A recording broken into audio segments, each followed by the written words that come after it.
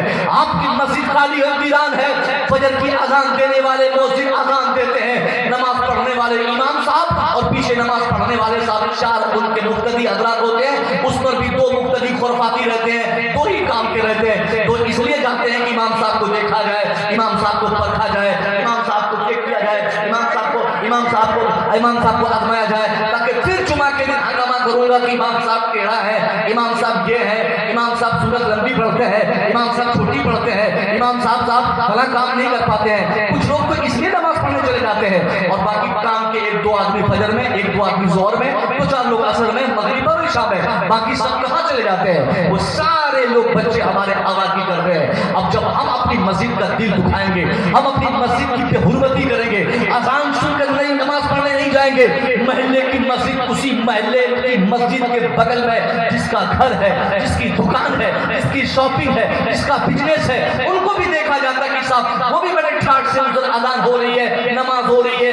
نماز امام صاحب پڑھا رہے ہیں, یہ یہاں کہہ لگا رہا ہے, لڑکے موبائل دیکھ رہے ہیں, کوئی کرکٹ دیکھ رہا ہے, کوئی میچ دیکھ رہا ہے, کوئی ٹی وی دیکھ رہا ہے, کوئی صاحب پبجی کھیل رہا ہے, کوئی توجہ نہیں ہے. اور پھر جب بات آتی ہے تو بولتے ہیں کہ ہم کو ترقی نہیں ملتی. میں کہنا چاہوں گا صاحب, ہمیں ترقی سڑکوں پہ نہیں ملے گی, ہماری ترقی چھت پہ نہیں ملتی ہے, ہماری ترقی مارکیٹ میں نہیں ملے گی, ہمیں ترقی صاحب کسی شاپنگ میں مال میں نہیں دستیاب ہمیں ہوگی, اور کوئی نہیں دے گا. ہماری ترقی کے لیے ہماری مسجدوں سے دن میں 5 بار 24 گھنٹے میں 5 مرتبہ مسجد سے آواز لگائی جاتی ہے. اذان کے لیے بلانے والا مؤذن کیا کہتا ہے؟ حی علی الصلاۃ, حی علی الصلاۃ, حی علی الصلاۃ, آجا نماز کے لیے آجا, آجا نماز کے لیے آجا, آجا نماز کے لیے آجا.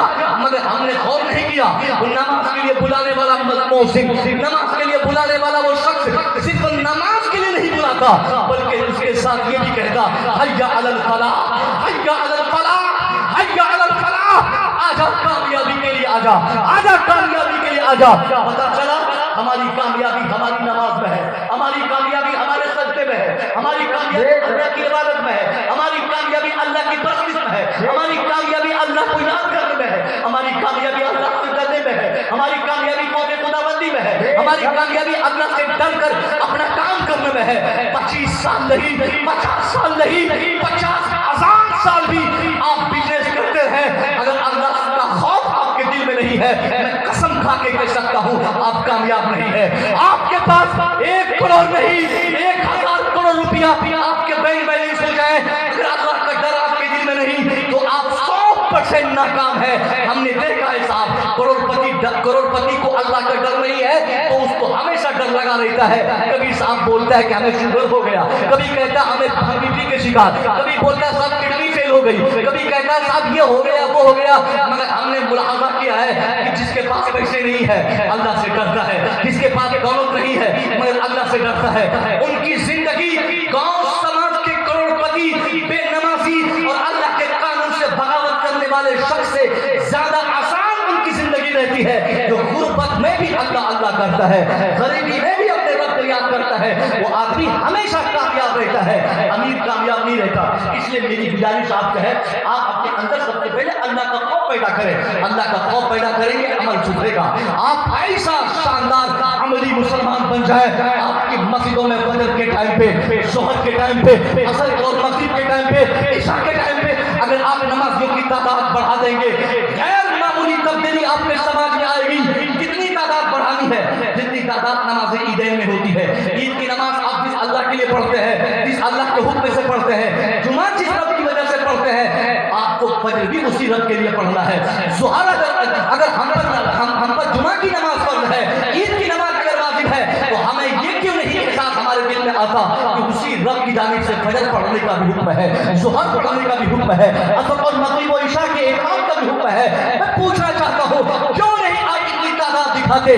یاد رکھیے گا, جتنی تعداد میں مسلمان نماز عیدین اور جمعہ میں جتنی تعداد سے پہنچتے ہیں مسجد, اتنی تعداد کے ساتھ اللہ کی قسم اگر آپ فجر کے لیے, ظہر کے لیے, مغرب و عشاء کے لیے, اگر آپ عصر کے لیے اتنی تعداد میں اپنی مسجد میں پہنچ جائیں گے, یہ جو